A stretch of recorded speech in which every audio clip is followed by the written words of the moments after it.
കാഫിർ സ്ക്രീൻഷോട്ട് കേസിൽ SIT യോഗം ചേരുകയാണ്. വടകര SP ഓഫീസിലാണ് യോഗം. കോഴിക്കോട് റൂറൽ SP ഫറാഷ് ഉൾപ്പെടെ ഉദ്യോഗസ്ഥർ യോഗത്തിൽ പങ്കെടുക്കുന്നുണ്ട്.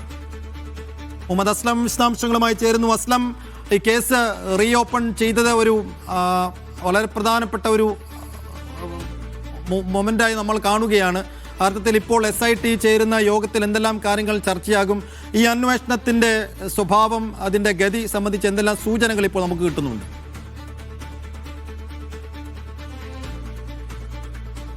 കാഫിർ സ്ക്രീൻഷോട്ട് കേസ് വീണ്ടും അന്വേഷിക്കാൻ, അല്ലെങ്കിൽ ഒരു പ്രത്യേക അന്വേഷണ സംഘത്തെ കൊണ്ട് അന്വേഷിക്കാൻ ആഭ്യന്തര വകുപ്പ് ഉത്തരവിട്ടതിന് ശേഷം നടക്കുന്ന ആ SITയുടെ ആദ്യ യോഗമാണ് നടക്കുന്നത്. SITയുടെ തലവൻ എന്ന് പറയുന്നത് Vadakara rural SP, Kozhikode rural SP ഫറാഷാണ്. ഫറാഷിന്റെ അദ്ദേഹം ഇവിടെയുണ്ട്. അതോടൊപ്പം തന്നെ ഇൻവെസ്റ്റിഗേഷൻ ഓഫീസർ, അന്വേഷണ ഉദ്യോഗസ്ഥൻ എന്ന് പറയുന്നത് T മനോഹരനാണ്.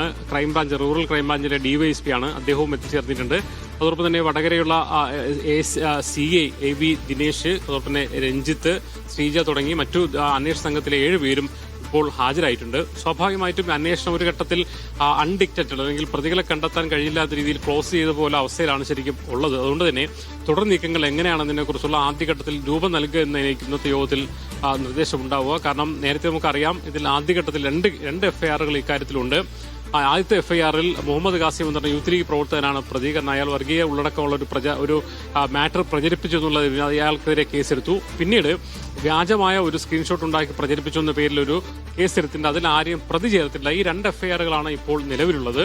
അതിൽ അന്വേഷണം, അല്ലെങ്കിൽ വ്യാജ സ്ക്രീൻഷോട്ട് എന്ന രീതിയിലേക്ക് നിഗമനത്തിന്റെ അടിസ്ഥാനത്തിൽ അന്വേഷണം നടത്തിയപ്പോഴാണ് DYFI പ്രവർത്തകനായ മുൻ ബ്ലോക്ക് പ്രസിഡന്റായ റിബേഷ് രാമകൃഷ്ണനിൽ എത്തിയത്. കാരണം അമ്പാടി മുക്ക് സഖാക്കളിലാണ്, FB പേജിലാണ് ആദ്യം വന്നത്. അവിടെ നിന്ന് അങ്ങോട്ട് അതിൽ എവിടെയാണെന്ന് നോക്കിയപ്പോൾ റെഡ് ബറ്റാലിയൻ എന്ന് പറയുന്ന ഒരു വാട്സപ്പ് ഗ്രൂപ്പിൽ അമൽ റാം എന്ന് പറയുന്ന ഒരു പോസ്റ്റ് ചെയ്ത് മനസ്സിലാക്കുന്നു. അവിടുന്ന് അയാൾക്ക് എങ്ങനെ കിട്ടിയെന്ന് ചോദിച്ചപ്പോഴാണ് റെഡ് എൻകൗണ്ടർ എന്ന് പറയുന്ന വാട്സപ്പ് ഗ്രൂപ്പിൽ റിബേഷ് രാമകൃഷ്ണനാണ് ഇത് ആദ്യമായി പോസ്റ്റ് ചെയ്തെന്ന് മനസ്സിലാക്കുന്നത്. അവിടെ നിന്ന് അങ്ങോട്ട് എവിടുന്നാണ് ഇത് കിട്ടിയെന്ന കാര്യം റിബേഷ് രാമകൃഷ്ണൻ പറഞ്ഞില്ല, അത് കണ്ടെത്താൻ കഴിഞ്ഞില്ല എന്ന് പറഞ്ഞ് പോലീസ് അവസാനിപ്പിച്ചു. ഇവിടേക്ക് ഫോണുകൾ ഫോറൻസിക് പരിശോധനയ്ക്ക് അയച്ചു. മെറ്റയിലേക്ക് വിവരങ്ങൾ ശേഖരിക്കാൻ മെയിൽ അയക്കുകയും ചെയ്തു. പക്ഷേ പിന്നീട് വേറൊന്നും വിവരങ്ങൾ കിട്ടാത്ത അടിസ്ഥാനത്തിൽ പ്രതികളെ കണ്ടെത്താനായില്ല എന്ന പേരിൽ പോലീസ് സ്റ്റേഷനിൽ കേസ് അവസാനിപ്പിക്കുന്നതിന്റെ ഘട്ടമാണ് ഉണ്ടായത്. എന്തായാലും തുടരന്വേഷണത്തിൽ, അല്ലെങ്കിൽ SITയിലേക്ക് അന്വേഷണം മുന്നോട്ട് പോകുമ്പോൾ സ്വാഭാവികമായിട്ടും റിബേഷ് രാമകൃഷ്ണനിൽ നിന്ന് തന്നെ ശരിക്കും തുടങ്ങേണ്ടി വരും. അതുകൊണ്ട് തന്നെ അതിന്റെ പരിശോധനാ ഫലം, മറ്റേന്നുള്ള ഫലങ്ങൾ കിട്ടിയോ, ഫോറൻസിക് പരിശോധനാ ഫലം പ്രകാരം ആ ഫോണിൽ തന്നെയാണ് അത് ഉണ്ടാക്കിയതാണോ, വേറെ ഏതെങ്കിലും ഫോണിൽ നിന്ന് അത് വന്നതാണെങ്കിൽ എവിടെ നിന്നായിരിക്കും ആ സ്ക്രീൻഷോട്ടിന്റെ ഉത്ഭവം, ഇത് കണ്ടെത്താൻ കഴിയുക എന്നുള്ളത് തന്നെയാണ് SITയുടെ ഏറ്റവും പ്രധാനപ്പെട്ട വെല്ലുവിളി. സ്വാഭാവികമായിട്ടും കഴിഞ്ഞ തവണ രാഷ്ട്രീയ പ്രേരിതമെന്ന നിലയിൽ ആരോപണം ഉണ്ടായിരുന്ന ഒരു കേസാണ്. അതുകൊണ്ട് തന്നെ അത് മാറി യഥാർത്ഥ പ്രതികളിലേക്ക് പോകാൻ കഴിയുമോ എന്ന ചോദ്യം SITയുടെ മുന്നിൽ എന്തായാലും ഉണ്ട്. എന്തായാലും ഈ ഒരു യതീഷ് ചന്ദ്രയുടെ മേൽനോട്ടത്തിലാണ് SITയുടെ പ്രവർത്തനമുള്ളത്. അദ്ദേഹം ഇന്ന് എത്തിയിട്ടില്ല. ഒരുപക്ഷെ അടുത്ത ദിവസങ്ങൾ അദ്ദേഹം കൂടി യോഗത്തിൽ പങ്കെടുക്കും, അല്ലെങ്കിൽ അന്വേഷണ പുരോഗതി വിലയിരുത്തുമെന്നാണ് മനസ്സിലാക്കാൻ കഴിയുന്നത്. ഓരോ 2 ആഴ്ച കഴിയുമ്പോഴും ഈ അന്വേഷണത്തിന്റെ പുരോഗതി പോലീസ് ആസ്ഥാനത്തെ അറിയിക്കണമെന്നൊരു പ്രത്യേക നിർദ്ദേശം കൂടിയുണ്ട്. അതോടൊപ്പം തന്നെ നമ്മൾ പറഞ്ഞു വെക്കേണ്ട ഒരു കാര്യം, രാവിലെ നമ്മൾ കൊടുത്തൊരു വാർത്തയാണ്, ഈ അന്വേഷണ സംഘത്തിലെ അല്ലെങ്കിൽ CPM സഹയാത്രികയെ കുത്തി നിറച്ചെന്നുള്ള ആരോപണം കൂടി യൂത്ത് ലീഗ് അല്ലെങ്കിൽ യൂത്ത് കോൺഗ്രസ് പ്രവർത്തകർക്ക് ഉണ്ട്.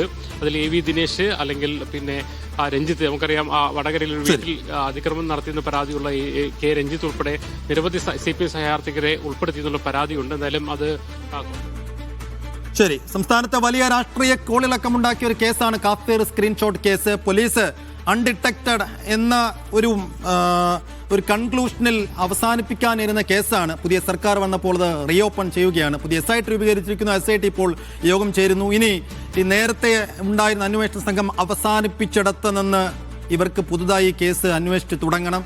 അതിന്റെ തുടക്കം എങ്ങനെയായിരിക്കും, അതിന് മുന്നോട്ടുള്ള ഗതി എങ്ങനെയായിരിക്കും എന്നുള്ളത് കാത്തിരുന്നു കാണാം. മുഹമ്മദ് അസ്ലമാണ് വിശദാംശം നൽകി.